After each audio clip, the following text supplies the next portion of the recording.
2024-এর পরে 2025 সাল একটা মিশ্র সিচুয়েশনের মধ্যে দিয়ে গেলাম। এসএমই খাত সেখানে একটা প্রচুর চাহিদা ছিল। সো তাদেরকে কিন্তু আমরা ওয়ার্কিং ক্যাপিটালের যোগানটা দিতে ব্যর্থ হয়েছি। সেটা পুরা ব্যাংক এবং আর্থিক খাত পুরাটাই। যে কয়েকটা প্রতিষ্ঠান আমরা ভালো করেছি বা করেছে, আমি মনে করি যে এটা সাস্টেনেবল কিছু না, এটা এই সময়ের যে বেনিফিট শুধুমাত্র সেটাই নিয়েছে। বাংলাদেশে আর্থিক প্রতিষ্ঠান তৈরির যে স্পিরিটটা ছিল, যেটা ইন্ডিয়াতে আমরা দেখি যে অনেকগুলো এনবিএফআই আছে যেগুলো লার্জার দ্যান ম্যানি ব্যাংক।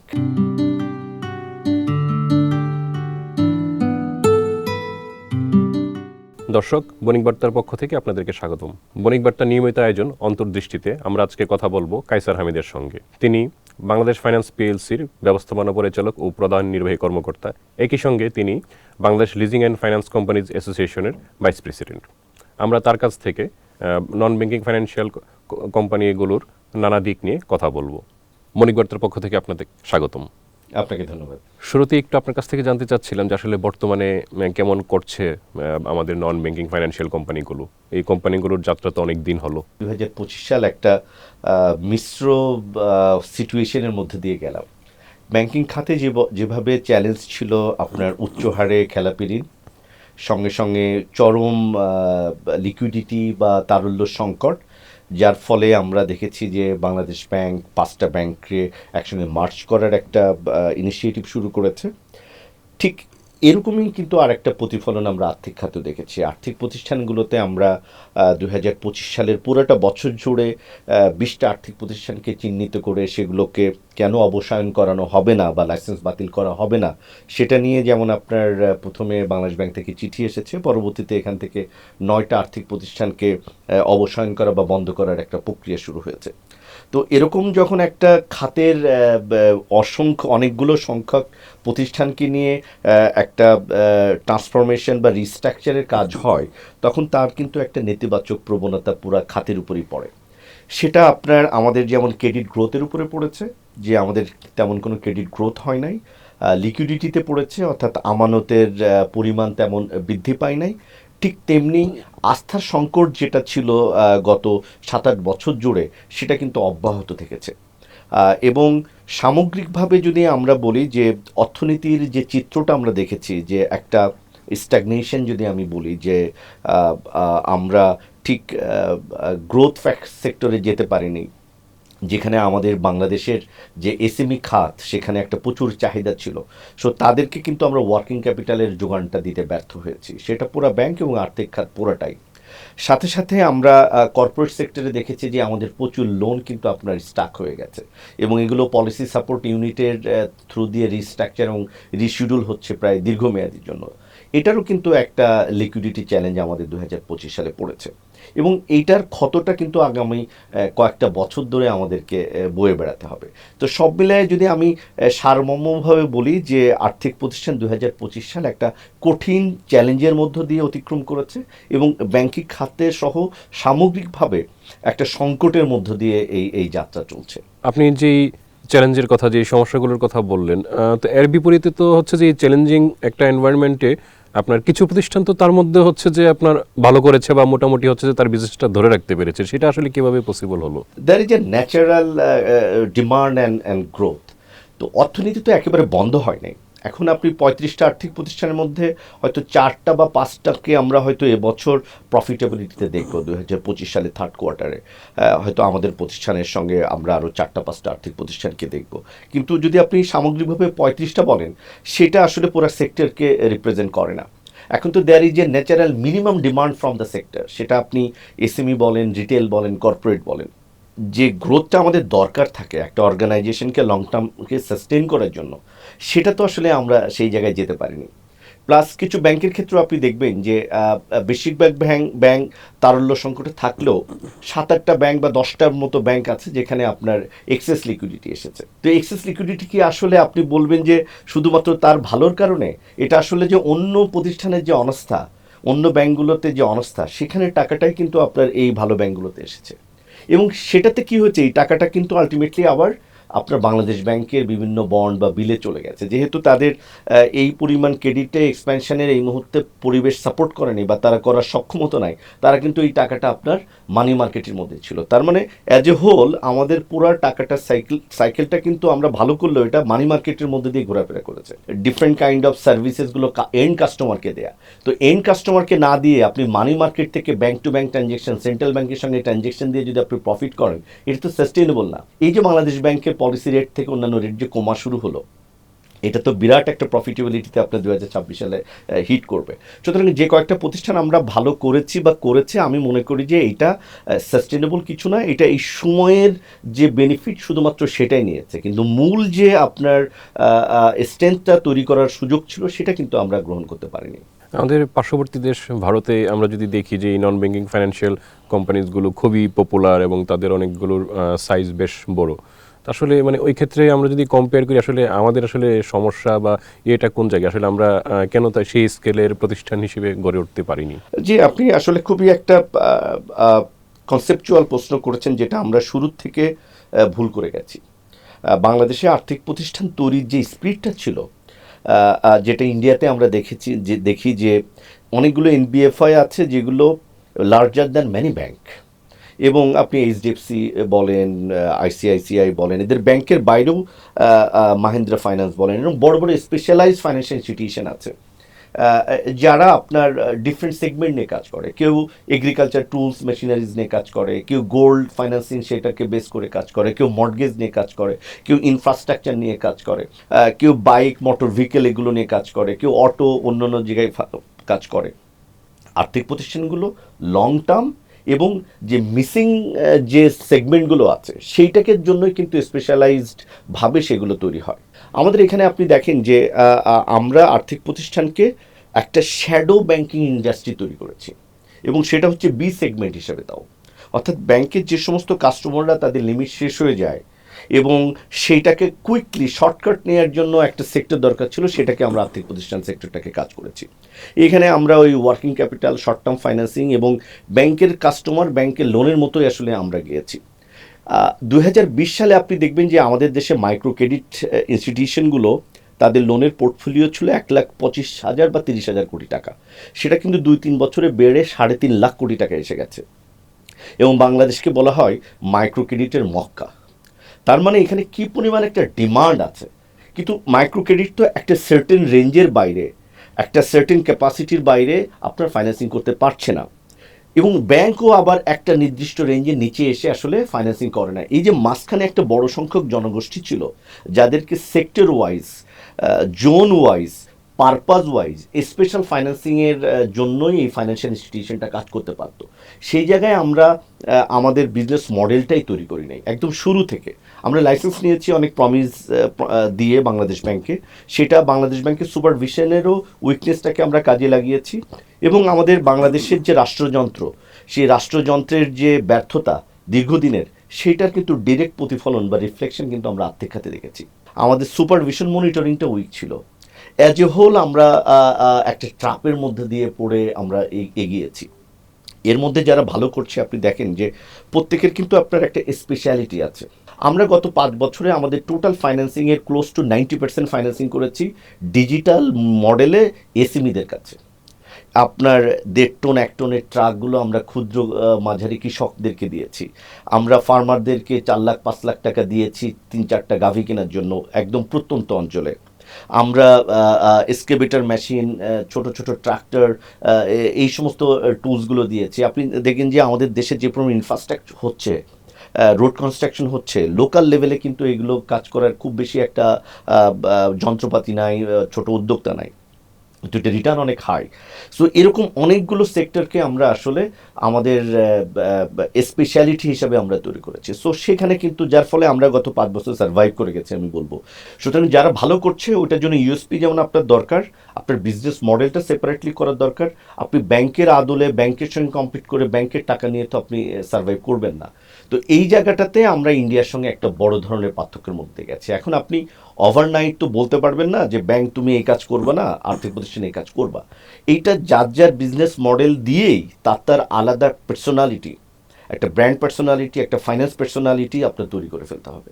তাহলেই হয়তো আপনি লং রানে দেখবেন যে এখান থেকে মাত্র কয়েকটা আর্থিক প্রতিষ্ঠান উঠে আসবে এবং ইন্ডিয়ার মতো বড় বড় আর্থিক প্রতিষ্ঠান এবং ব্যাংক তৈরি হবে। এবং আপনি জানেন এখন একটা কনসলিডেশন সময় যাচ্ছে। আমি মনে করি যে এই রিকনসিলিয়েশনটা ইকোনমিতে দরকার ছিল। এই যে কোনোভাবে যা ইচ্ছা করা যায় এবং করেছি আমরা, সেটার একটা পরিস্থিতি আমরা এখন পস্তাচ্ছি। 9টা আর্থিক প্রতিষ্ঠানকে অবসায়নের সিদ্ধান্ত বাংলাদেশ ব্যাংক নিয়েছে। আমি মনে করি অবসায়নে শুধুমাত্র একটা সমাধান হতে পারে না। এখানে ব্যাংকিং খাতকে যেভাবে আমরা লিকুইডিটি সাপোর্ট দিয়েছি, স্ট্র্যাটেজিক পলিসি সাপোর্ট দিয়েছি, তাদের কাস্টমারদেরকে রেগুলারাইজ করার জন্য আরও অন্যান্য টুলসগুলোকে আমরা দিয়েছি, আর্থিক প্রতিষ্ঠানকেও নজর দিতে হবে। এখানেও যদি আপনি এই পলিসি সাপোর্ট দেন, আপনি যদি এখানে লিকুইডিটি সাপোর্ট দেন এবং তাদের সঙ্গে শর্ত থাকে যে আপনাকে এই লিকুইডিটি এবং পলিসি সাপোর্ট দেওয়া হচ্ছে, আপনার পার্টিকুলার বিজনেস মডেলটা আপনি দেখান যে আপনি আগামী 5 বছর 10 বছর কী করবেন, এবং আপনার এই সাপোর্টগুলো লিঙ্ক টু আপনার পারফরমেন্স। আপনি প্যারামিটার 1 অ্যাচিভ করবেন, মাইলস্টোন 1 অ্যাচিভ করবেন, আপনি এত টাকা সাপোর্ট পাবেন। আপনি মাইলস্টোন 2 অ্যাচিভ করবেন, আপনি এই সাপোর্টটা পাবেন। এরকম একটা প্রস্তাব আমরা সেন্ট্রাল ব্যাংকে দিয়েছি। তো এইটা যদি আসে, আপনি 5-7 বছরের হরিজনে দেখবেন যে অনেকগুলো রিকনসাইলে বন্ধ হয়ে যাবে, যেগুলো টিকার কথা না, আর বাকিগুলো কিন্তু আপনার বড় একটা সিচুয়েশন। এই দেশে এত পরিমাণ লোক, যেখানে মাইক্রো ক্রেডিট যদি 3.5 লাখ 4 লাখ কোটি টাকা করে ফেলতে পারে, তার মানে কী পরিমাণ আনমেড ডিমান্ড আছে এখানে। মাইক্রো লেন্ডিং, ডিজিটাল লেন্ডিং, ঢাকার বাইরে যে বিজনেস, এটা কিন্তু একটা বিরাট সুযোগ আছে।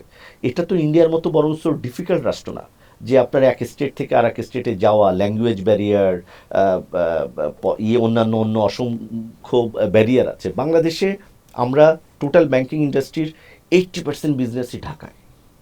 সো এইটা তো আসলে কোনো ব্যবসা মডেল হতে পারে না যে 2 কোটি 2.5 কোটি মানুষের মধ্যে আপনি 80% ফাইন্যান্সিং কনসেন্ট্রেটেড করে বসে আছেন। সো এই যে বাকি যে ডিস্ট্রিক্ট টাউনগুলো তৈরি হয়ে গেছে এবং যেখানে আমাদের কানেক্টিভিটি ভেরি ইজি, আমাদের মোবাইল কানেক্টিভিটি আছে, রোড ইনফ্রাস্ট্রাকচার আছে, পোর্ট আছে, আমাদের ইপিজেডগুলো তৈরি হয়েছে, এই ইনফ্রাস্ট্রাকচার সঙ্গে আর্থিক প্রতিষ্ঠানকে কানেক্ট করে করে আপনার ওই গ্যাপগুলো, মিসিং গ্যাপগুলোর মধ্যে তাদের ব্যবসার মডেল ঠিক করে নিতে হবে। তাহলেই আপনি এখানে দেখবেন যে এক একটা বড় বড় মহিরুহি হয়ে একটা বড় প্রতিষ্ঠান এখানে তৈরি হয়ে যাবে। আপনি পলিসি সাপোর্ট বা লিকুইডিটি সাপোর্টের কথা বললেন, তো সেটার পাশাপাশি আপনি তো এটাও বলছিলেন যে আসলে আমাদের এখানে একটা বিশাল জনগোষ্ঠী আছে, তাদের আর্থিক সেবার চাহিদা আছে। তো আপনারা যারা ডিপোজিটরি প্রতিষ্ঠানগুলো আছেন, তারা তো লিকুইডিটি সাপোর্টের পাশাপাশি সারা দেশ থেকে বিশাল জনগোষ্ঠীর কাছ থেকে ডিপোজিট কিভাবে মোবিলাইজেশন করা যায়, সেটা কিভাবে করা পসিবল? ডিপোজিটের তো বড় দুটো জিনিস, একটা হচ্ছে আস্থা, আর একটা হচ্ছে আপনি সার্ভিসটা এক্সটেন্ড করতে পারছেন কিনা তার লেভেলে। আমরা এই বছর এনআরবিদের জন্য একটা স্পেশাল স্কিম তৈরি করেছি, সেভিংস এবং তাদের আরও অন্যান্য চাহিদাকে।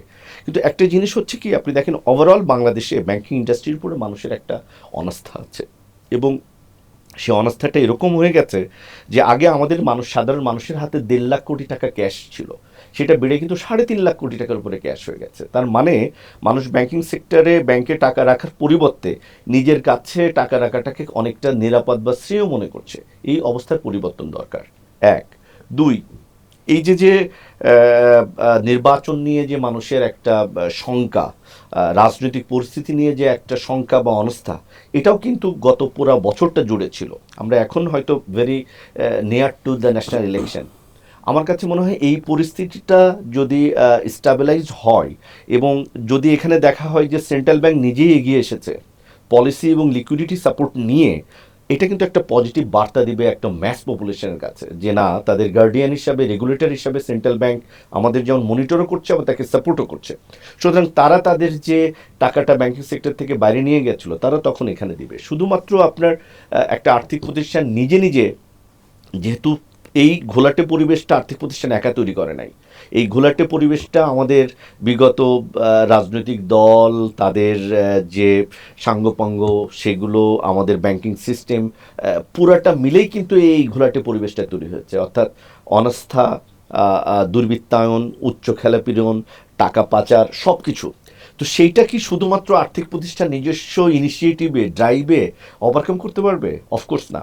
এটা করার জন্য যেহেতু ব্যাংকিং পুরো সেক্টরটা একটা রেগুলেটেড সেক্টর, এখানে কিন্তু জনগণের কাছে এই বার্তা দিতে হবে যে এখান থেকে কোনো ব্যাংক বা আর্থিক প্রতিষ্ঠান, কোনো ডিরেক্টররা রংডুইং করলে সে এখান থেকে এসকেপ করতে পারবে না, তাকে শাস্তির আওতায় আসতেই হবে, এবং এখানে করা যায় না, এখানে আগে আটকাই দেওয়া যায়। এইটা তো আপনার আর্থিক প্রতিষ্ঠান নিজে একা বললে হবে না। সো এইটা আপনার পলিসি লেভেল থেকে, পলিটিক্যাল গভর্নমেন্ট লেভেল থেকে এবং সেন্ট্রাল ব্যাংক লেভেল থেকে আপনার আসতে হবে।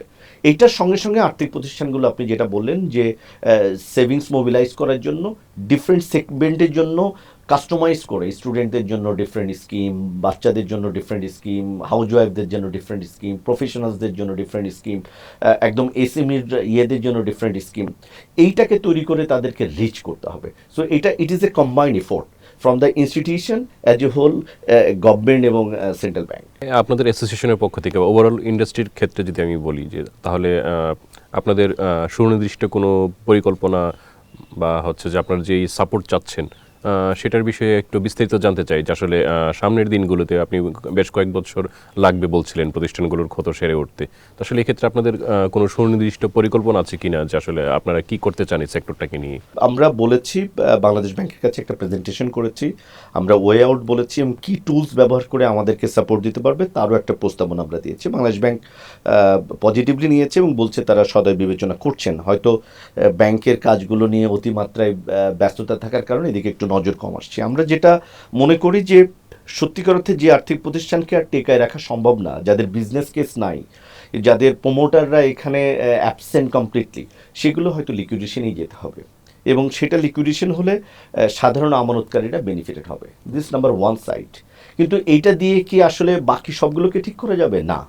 এটার সঙ্গে আমরা বলেছি প্রায় 10-11টা আর্থিক প্রতিষ্ঠানকে মাত্র 3,500 কোটি টাকা লিকুইডিটি সাপোর্ট দিলে, এবং সেই লিকুইডিটি সাপোর্টটা ডিরেক্টলি ঠিক ব্যাংকে যেভাবে দিয়েছে এভাবে না। আমরা বলেছি যে আমরা যারা বাংলাদেশ ব্যাংকে রিফাইন্যান্সিং পাই, এসএমই রিফাইন্যান্সিং পাই, সো এটা এসএমই ব্যাকড একটা রিফাইন্যান্সিং স্কিম হবে, যে স্কিমটা যেমন ধরেন রিফাইন্যান্সিংটা আমরা সাধারণত 1 বছর থেকে 5 বছর মেয়াদি পাই এবং কাস্টমারের টাকাটা পেয়ে আমাকে বাংলাদেশ ব্যাংকে দিয়ে দিতে হয়। তো আমরা বলেছি যে না, এই স্কিমটা আপনি 8 থেকে 10 বছরের জন্য করে দেন, একটা লং একটা লং টেনিউরের জন্য বাংলাদেশ ব্যাংকে রিপেমেন্ট করে দেন, এবং আমরা যে স্কিমে যে ফান্ডের টাকা যে রেটে পাই, কোনোটা আমরা 0.5% পাই, কোনোটা 2% পাই, কোনোটা 5% পাই, এখনো পাচ্ছি, অন্যান্য ব্যাংকও পাচ্ছে, সেটাই থাকবে।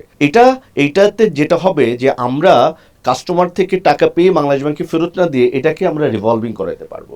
এইখানে যে বরাদ্দ থাকবে একটা আর্থিক প্রতিষ্ঠানে, সেটা আমি আপনাকে বলছিলাম যে এটা মাইলস্টোনের সঙ্গে ট্যাগ থাকবে।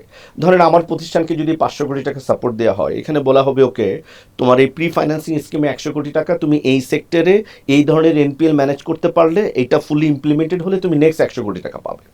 সো এই মাইলস্টোনগুলো থাকলে কিন্তু আপনার আর্থিক প্রতিষ্ঠান যারা ভালো করছে, ভালো করার ক্যাপাসিটি আছে, তারা কিন্তু আপনার ঠিকই আপনার বেরোয় আসবে। এইখানে সেন্ট্রাল ব্যাংকের এই এসএমই ব্যাক পলিসি সাপোর্ট যদি আপনার রিফাইন্যান্সিং প্রি ফাইন্যান্সিং স্কিমের থ্রুতে হয়, এখানে কিন্তু আমরা দেখেছি যে 10-11টা আর্থিক প্রতিষ্ঠান আপনার টিকে যাবে, ভালো করে যাবে। আমি মনে করি যে এরা একটু রিলেটিভলি উইক আছে, সেখান থেকে ভালো দিকে আসবে। এটার সঙ্গে আরও 5-6টা-7টা আর্থিক প্রতিষ্ঠান আছে যারা রিলেটিভলি বেটার আছে, আর বাকি কয়েকটা আছে গভর্নমেন্ট ওন ইনস্টিটিউশন, তারা তো নন ডিপোজিটরি।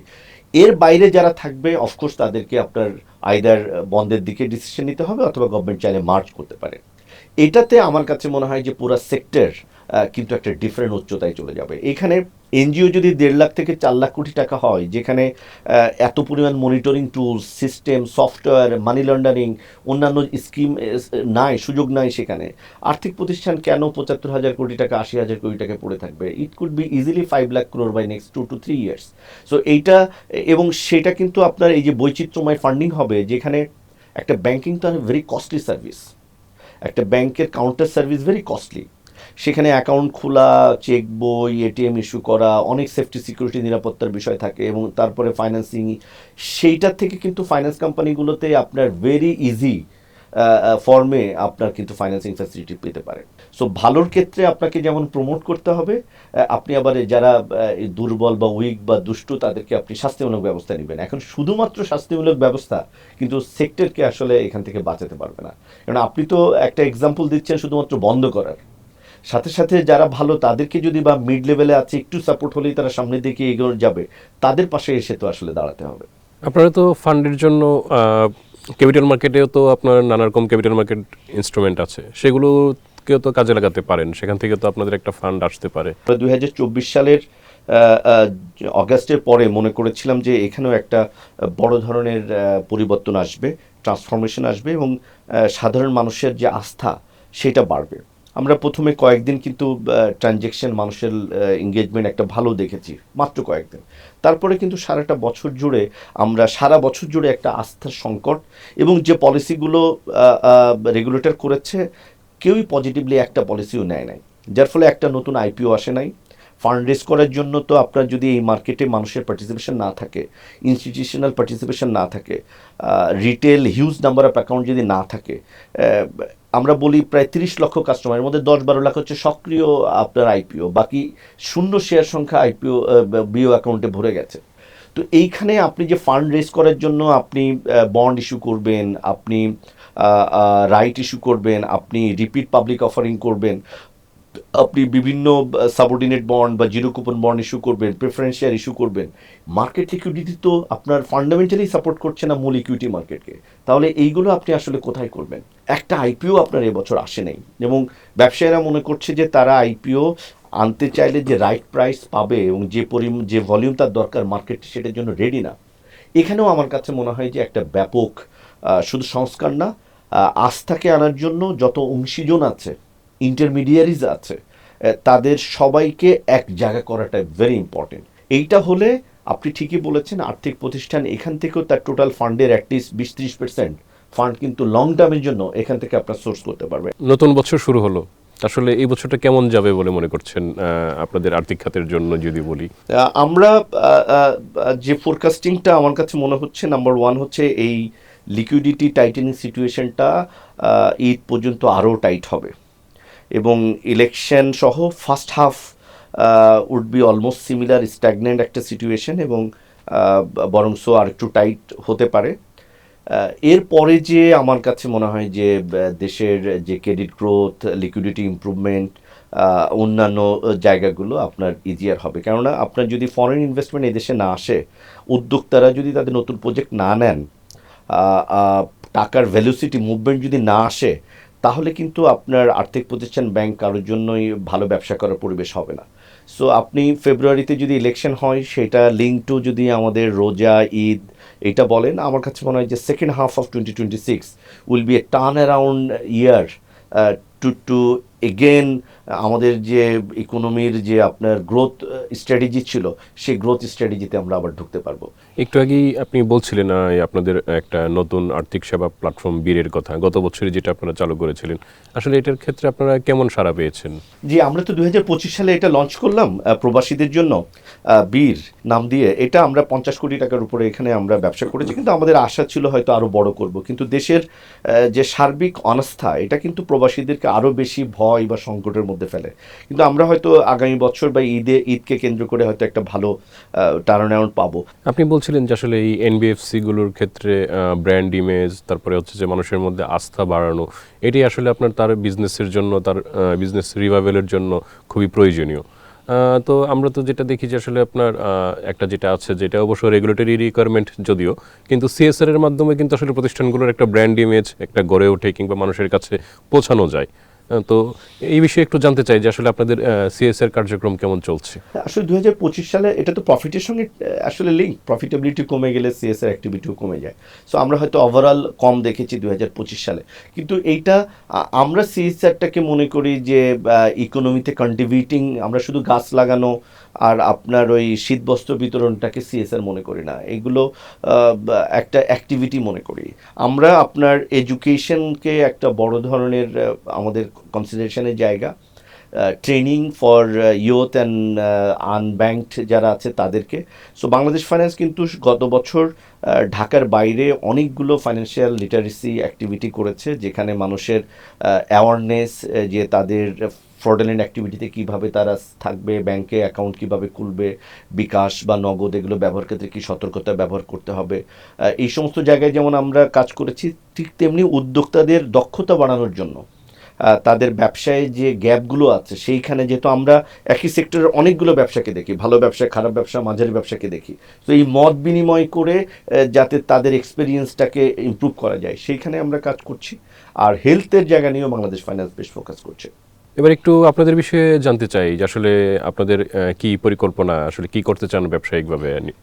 ধন্যবাদ। আপনি একটা জিনিস খেয়াল করবেন, 2024 সালের শুরুর থেকেই আমরা আর্থিক প্রতিষ্ঠান হিসাবে আমাদের যত স্ট্রেসড লোন ছিল আমরা সবগুলো হিট নিয়েছিলাম। ক্যাপিটাল মার্কেটের যে ধরনের আনফরসিন রিস্ক ছিল সবগুলোকে আমরা অ্যাড্রেস করেছি, যার ফলে আমরা বড় ধরনের একটা প্রভিশনের কারণে একটা লস, আমাদের কোনো অপারেশনাল লস নাই, প্রভিশনের কারণে আমরা একটা নেগেটিভ রিটার্ন জেনারেট করেছি। কিন্তু 2025 সালে সেখান থেকে তো যেহেতু 100% আমরা সমস্ত রিস্কগুলোকে অ্যাড্রেস করে ফেলেছি, 25 সালে কিন্তু আমরা আবার প্রফিটেবিলিটিতে আমরা ব্যাক করেছি। 2025 সালে আলহামদুলিল্লাহ আমরা পজিটিভলি এন্ড করেছি, এবং আমাদের ব্যবসার যে কোর জায়গা, আমরা দুইটা জায়গা আমাদের কোর ব্যবসার ফোকাস। একটা হচ্ছে আপনার রুট টু বেসিক জায়গা which is SME.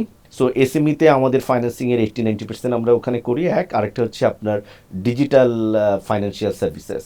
So small savings, small lending, digital lending, API integration করে অন্যর সঙ্গে, সেটা আমরা এই বছরও আমরা ফোকাস করব। এবং আমাদের বাংলাদেশ ফাইন্যান্সের এন্টার বিজনেস মডেল কিন্তু আপনার ডিজিটাল। আমরা গতকালকে লঞ্চ করেছি ক্যাপিটাল মার্কেটে অনলাইন অর্ডার ম্যানেজমেন্ট করার জন্য, একদম রিয়েল টাইম আপনার অ্যাপের মাধ্যমে বুম, যেখানে পোর্টফোলিও ম্যানেজ করা, আপনার বিভিন্ন ধরনের তাকে সার্ভিস দেয়া, তার রিসার্চ এবং ওয়াচ লিস্টগুলোকে ম্যানেজ করা, পোর্টফোলিওকে ম্যানেজ করা, এবং সে যাতে বন্ধের দিনে ওয়ার্ল্ডের বাইরে যে কোনো সময় তার অর্ডারগুলোকে প্লেস করতে পারে। তো সেটাও আমরা কিন্তু এই 9টা যারা লাইসেন্স পেলো তার মধ্যে আমরা একটা। ওভারঅল আমাদের ডিজিটাল স্ট্র্যাটেজিটা একটা কোর স্ট্রেংথের জায়গায় থাকবে, এবং আমাদের যে আপনার এসএমইর যে ইয়েটা, সেটা আমরা আপনাকে একটা তথ্য জানাই, বাংলাদেশ ব্যাংকের উইমেন এন্টারপ্রিনারকে রেগুলার ঠিকমতো পেমেন্ট করলে একটা প্রণোদনা পাওয়া যায় 1%। আমরা কিন্তু দুইটা আর্থিক প্রতিষ্ঠানের মধ্যে একটা, যে বাংলাদেশ ব্যাংক থেকে এই টাকাটা 2025 সালে পেয়েছি, প্লাস ক্রেডিট গ্যারান্টি স্কিমটা আমরা 100% ইউজ করতে পেরেছি।